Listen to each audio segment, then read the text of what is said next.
Bismillahirrahmanirrahim. Assalamualaikum warahmatullahi ta'ala wabarakatuh. InsyaAllah di video kali ini kami akan menerangkan kepada anda semua tajuk yang berkaitan tentang ciri-ciri adab dan akhlak dalam Islam. Apakah yang dimaksudkan dengan adab? Adab ialah suatu perkataan yang diambil daripada bahasa Arab, iaitu adabun, dan didefinisikan dalam konteks perilaku atau perbuatan yang merupakan suatu kebaikan, kesantunan, kesusilaan dan kemanusiaan. Dan apakah pula ciri-ciri bagi adab? Ciri-ciri bagi adab yang pertama ialah bersifat menyeluruh, iaitu syumul, di mana syariat Islam telah mengatur segala sisi kehidupan muslimin dari yang terkecil hingga yang terbesar. Ciri-ciri bagi adab yang kedua ialah kukuh bersamaan dengan kukuhnya nilai dalam Islam. Misalnya, mengucapkan salam, berjabat tangan dan sebagainya. Termasuklah adab-adab Islam yang tidak berubah dengan perubahan waktu dan tempat. Ciri-ciri bagi adab yang ketiga pula ialah peduli terhadap orang lain. Adab-adab Islam mendidik seorang Muslim untuk memiliki kepekaan dan prihatin terhadap masyarakat sekitarnya dan manusia secara umum. Dan akhir sekali, ciri-ciri bagi adab yang keempat ialah adab-adab Islam dijalankan dengan penuh ketaatan. Seorang Muslim berpegang dengannya semata-mata ingin mencari redha Allah Subhanahu Wa Taala dan dalam rangka melaksanakan perintahnya. Contoh-contoh adab yang dituntut dalam agama Islam antaranya ialah adab terhadap ibu bapa, adab berkomunikasi, adab pemakanan, adab seorang hamba kepada Tuhannya, dan banyak lagi adab yang digarispandukan dalam agama Islam. Baiklah, seterusnya kita akan membincangkan tentang ciri-ciri akhlak Islam. Dalam Islam, akhlak dirumuskan sebagai satu sifat atau sifat kepribadian yang melahirkan tingkah laku perbuatan manusia dalam usaha membentuk kehidupan yang sempurna berdasarkan kepada prinsip-prinsip yang telah ditetapkan oleh Allah Subhanahu Wa Taala. Dalam Islam terdapat dua sumber utama yang menjadi pegangan dan panduan kehidupan manusia dan juga menjadi sumber akhlak Islam, iaitu Al-Quran dan Sunnah. Antara ciri-ciri akhlak Islam yang pertama, bersifat mutlak dan menyeluruh. Akhlak Islamiah bersifat mutlak, tidak boleh dipinda atau diubah suai. Ia dikenakan kepada seluruh individu tanpa mengira keturunan, warna kulit, pangkat, tempat dan masa. Seterusnya, yang kedua, bersifat sederhana dan seimbang. Tidak membebankan sehingga menjadi pasif dan tidak pula membiarkan sehingga menimbulkan bahaya dan kerosakan. Seterusnya, yang ketiga, keseimbangan. Akhlak dalam Islam membawa kesinambungan bagi tuntutan realiti hidup antara rohaniah dan jasmaniah serta akliyah dan antara kehidupan dunia dan akhirat sesuai dengan tabi'i manusia itu sendiri. Rasulullah SAW sebagai panduan manusia beradab dan berakhlak. Islam adalah agama yang syumul dalam semua perkara dan bidang, terutama dalam konteks akidah, ibadah dan akhlak.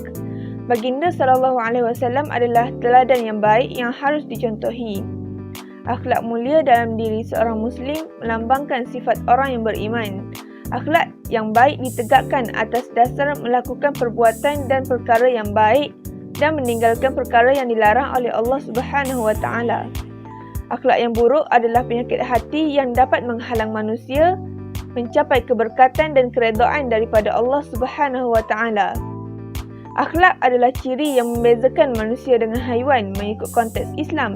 Adab dalam Islam adalah tingkah laku yang dilakukan secara sedar yang berdasarkan ajaran Al-Quran dan As-Sunnah.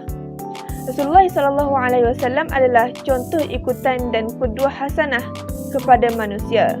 Rasulullah beradab atau beretika dalam banyak hal seperti berkomunikasi, beradab terhadap ibu bapa atau orang yang lebih tua, malah baginda beradab dengan makanan dan pemakanan serta dalam hal-hal lain lagi.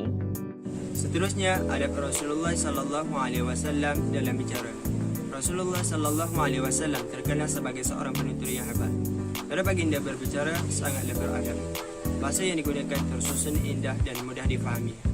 Antara adab yang diamalkan oleh Rasulullah SAW dalam bicaranya ialah: yang pertama, Rasulullah SAW berlemah lembut dalam percakapan, di mana baginda tidak pernah berkasar dan menyakiti hati orang lain. Yang kedua, Rasulullah SAW sentiasa mengamalkan kesederhanaan dalam perbicaraan. Perkataannya jelas dan ringkas dan mengandungi makna yang sangat luas. Adab yang ketiga ialah tidak berbicara kecuali bermanfaat. Sebagai akhir kata, agama Islam amat menitik beratkan adab percakapan supaya bahagia dunia dan akhirat. Etika seterusnya yang ingin saya kongsikan kepada anda semua ialah etika makan dan pemakanan. Antara etika yang kita boleh contohi ialah yang pertama, kita amatlah digalakkan supaya makan bersama-sama dengan rakan dan keluarga. Hal ini kerana makan bersama dengan rakan dan keluarga dapat mengeratkan hubungan silaturahim dan menambah keberkatan kepada makanan.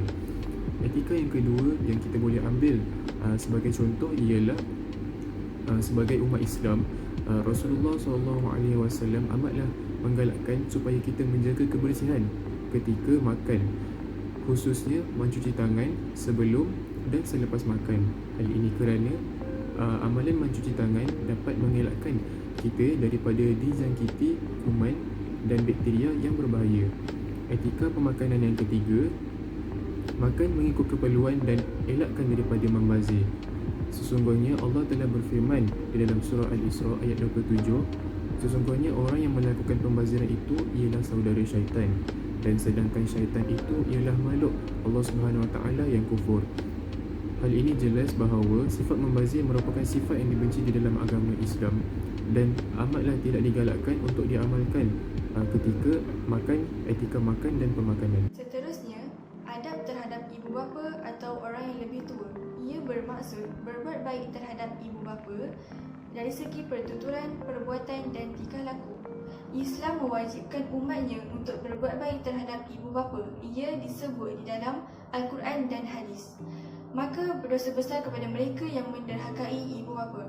Jika dilihat kini, ramai orang sangat sayangkan ibu bapa, tetapi sejauh mana mereka beradab terhadap ibu bapa? Antara adab terhadap ibu bapa ialah yang pertama, berbicara lembut dengan penuh sopan terhadap ibu bapa. Yang kedua, mengasihi dan sentiasa mendoakan kesejahteraan ibu bapa. Yang ketiga, sentiasa berusaha untuk membalas jasa mereka dan membahagiakan hati mereka, dan lain-lain lagi. Jika ditanya kepada baginda Nabi SAW tentang kedudukan ibu bapa, baginda bersabda, "Huma jannatuka wa naruk." Mereka berdua adalah syurga dan neraka kamu. Maka, pilihan ada di tangan kamu. Seterusnya ialah adab seorang hamba kepada Tuhannya. Di antara adab seorang hamba kepada Tuhannya ialah bertaubat kepadanya dan meminta ampun apabila melakukan sesuatu dosa. Dengan meminta ampun atau bertaubat, ia dapat menghapuskan dosa yang kita pernah lakukan sebelum ini. Selain itu juga, kita hendaklah berazam agar tidak mengulangi semula dosa tersebut. Seterusnya, apabila kita ditimpa musibah atau bencana, perkara pertama yang kita lakukan adalah dengan berdoa. Ini kerana doa merupakan senjata orang mukmin. Oleh itu, adab yang perlu kita jaga ketika berdoa ialah tidak tergesa-gesa dalam menunggu terkaburnya doa tersebut serta ikhlas dalam berdoa. Perkara ini dapat membuang kesombongan dalam diri, menghilangkan sifat angkuh serta takabur yang merupakan sifat mazmumah. Ingatlah bahawa Allah Subhanahu Wa Taala adalah Tuhan kita dan kita semua lemah dan hina di hadapannya.